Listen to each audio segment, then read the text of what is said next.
इस समय मैं मौजूद हूँ ज़िला कठुआ के हीरानगर सीमावर्ती क्षेत्र में, जहाँ पर कल पुलिस पार्टी पर जो है वो तस्करों ने पथराव किया। बॉर्डर का ये इलाका है और जितने भी इस बॉर्डर के इलाके में लोग रहते हैं वो सबसे पहले तो परेशान थे पाकिस्तान की तरफ से होने वाली गोलाबारी से। यहाँ से काफ़ी सारे लोगों ने जो है वो पलायन भी किया। अब जो है वो यहाँ पर लोग परेशान हैं तस्करों से। यहाँ पर चिट्टा तस्करी, यहाँ पर गोवंश की तस्करी ज़ोरों शोरों से जो है वो चल रही है। पुलिस जो है वो कार्रवाई भी कर रही है, लेकिन तस्करों के हौसले इतने बुलंद हैं कि पुलिस पार्टी पर भी जो है वो हमला कर देते हैं। कल यही वाक़या जो है वो पेश हुआ। तस्करों पर जो है वो पुलिस पार्टी अपनी कार्रवाई करने के लिए जैसे ही बढ़ी तो जितने भी गुज्जर समुदाय के लोग हैं, जितने भी वहाँ पर रहने वाले तस्कर हैं, उन्होंने जो है पुलिस पार्टी पर हमला बोल दिया।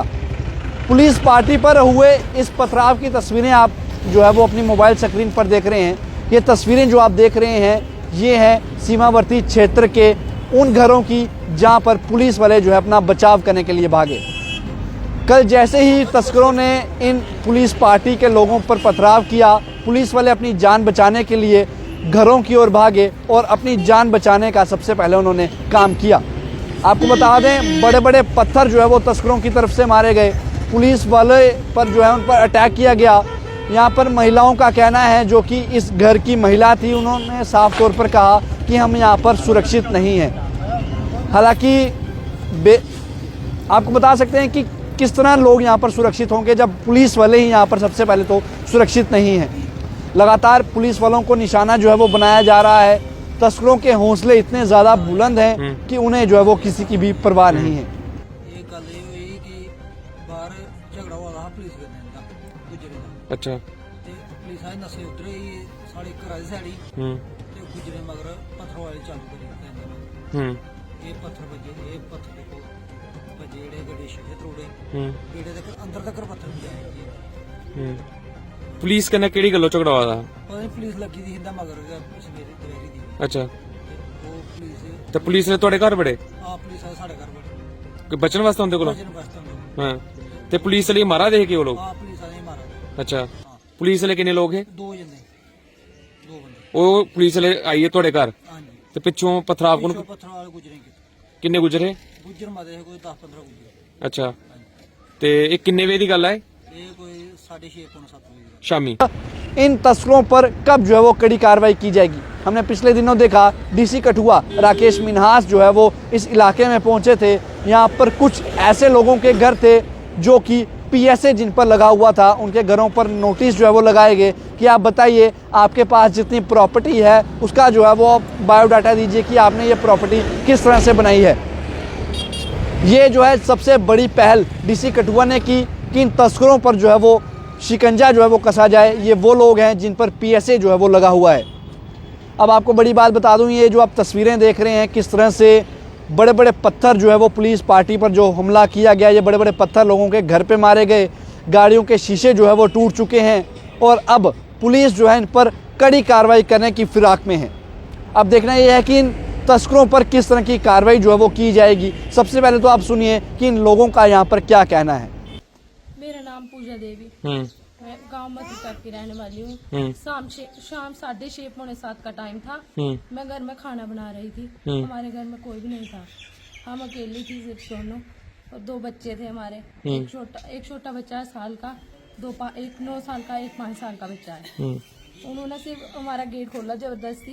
गेट की आवाज होने के कारण मैं बाहर आई। जब मैंने बाहर आकर देखा तो 2 पुलिस वाले एसपी हमारे घर इधर बेड़े में आ गए। वो बाहर की तरफ भागने लगे। मैंने उनसे पूछा कि आप इधर क्यों आए, तो वो भाग गए। अंदर बढ़ने की कोशिश कर रहे थे, वो भाग गए। जब मैंने देखा तो पत्थरबाजी होने लगी। जब पत्थर पड़े तो मैंने दोनों बच्चे ले मैं अंदर दरवाजा बंद कर दिया और मैंने इसको बोला, जो उधर थी गेट में, मैंने इसको बोला कि तू बाथरूम में चले जा, पत्थर बहुत तेज आ रहे हैं। और उन्होंने पता नहीं कितने पत्थर फेंके, कितने आदमी थे कितने नहीं, हमको ये नहीं पता है। तो हम दोनों अकेली थी सिर्फ घर में। नुकसान भी हुआ पत्थर से? हाँ जी, गाड़ी के शीशे टूटे, वो गेट की प्लेट है उसको भी पत्थर लगा, और सभी जगह मतलब पत्थर बजे। उन्होंने बहुत ज्यादा पत्थरबाजी की।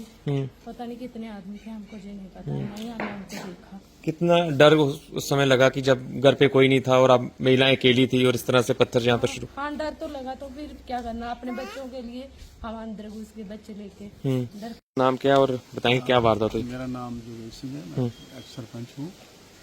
ये जो घटना हुई है रात को शाम को, ये अक्सर ये रोज़मर्रा की हमारी ज़िंदगी में ये घटनाएं होती रही।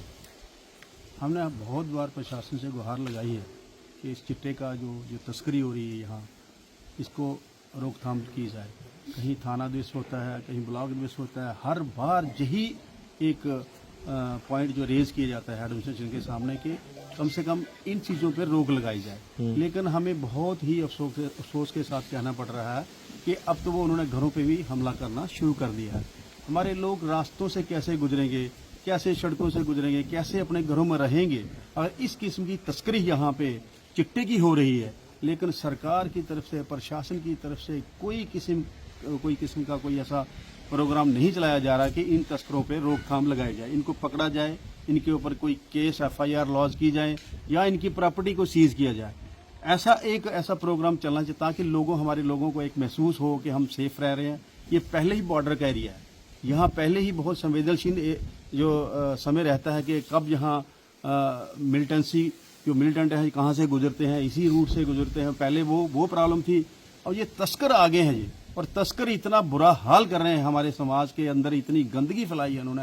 हमारे नौजवान बच्चे जो हैं, एक बच्चा है हर घर के अंदर, इनको मारने का एक षड्यंत्र है। ये इंटरनेशनल लेवल पे एक साजिश रची जा रही है कि कैसे देश को कमजोर किया जाए, कैसे जम्मू कश्मीर को कमजोर किया जाए।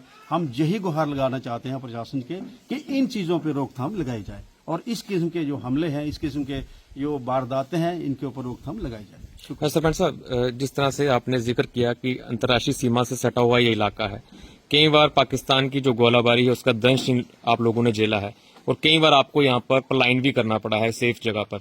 लगता है कि फिर से स्थिति उत्पन्न हो गई है कि यहाँ से पलायन करना पड़ेगा? हम तो यही महसूस कर रहे हैं अब कि लोगों ने थोड़ी देर के लिए यहाँ राहत की सांस ली थी, क्योंकि बॉर्डर से जो क्रॉस फायरिंग होती थी वो उसके लिए सरकार ने रोकथाम लगाई। लेकिन उसकी आड़ में अब ये पीस हो रहा है, तो पीस का मतलब ये हुआ कि यहाँ तस्करों ने यहाँ इन्फिल्ट्रेट शुरू कर दिया है और मिलिटेंट भी यहाँ से गुजर रहे हैं। ऐसा नहीं है नहीं गुजर रहे हैं, लेकिन हम चाहते हैं कि इस किस्म की रोकथाम लगाई जाए कि बॉर्डर को पूरी तरह से सीज किया जाए। लेकिन जो अंदर हमारे बॉर्डर के अंदर हमारी जो जांच है वो उस तरीके से की जाए कि जो पहले बॉर्डर से क्रॉस करते थे, अब अंदर किसी न किसी तरीके से दूसरे बॉर्डर से होके यहाँ आके तस्करी करते हैं, यहाँ आके एक ऐसा माहौल क्रिएट करते हैं कि कम्युनल वायलेंस पैदा हो। यहाँ एक विशेष समुदाय के लोग इसी धंधे में शामिल हैं, इसी तस्करी में शामिल हैं और पूरी तरह से इस बॉर्डर के एरिए को, कि बॉर्डर का पूरा हमारा जितना भी इलाका है, कंडी का एरिया भी है हमारा, वहां से भी नौजवानों को मुलव्वस किया जाए इस काम के लिए और खास करके चिट्टे के लिए। और चिट्टे के लिए हमारी नौजवान पीढ़ी जो तबाह हो रही है, बर्बाद हो रही है, पढ़े लिखे बच्चे भी बर्बाद हो रहे हैं। हम चाहते हैं कि ये कम से कम इस चिट्टे पे रोकथाम लगे और लोगों का जीवन सुरक्षित हो। हमें देखना ये है कि इस पूरे मामले के बाद पुलिस जो है वो कैसा रवैया अपनाती है, इन तस्करों पर किस तरह की कार्रवाई जो है वो की जाती है। कठुआ से सिद्धार्थ शर्मा, अर्ली टाइम्स के लिए।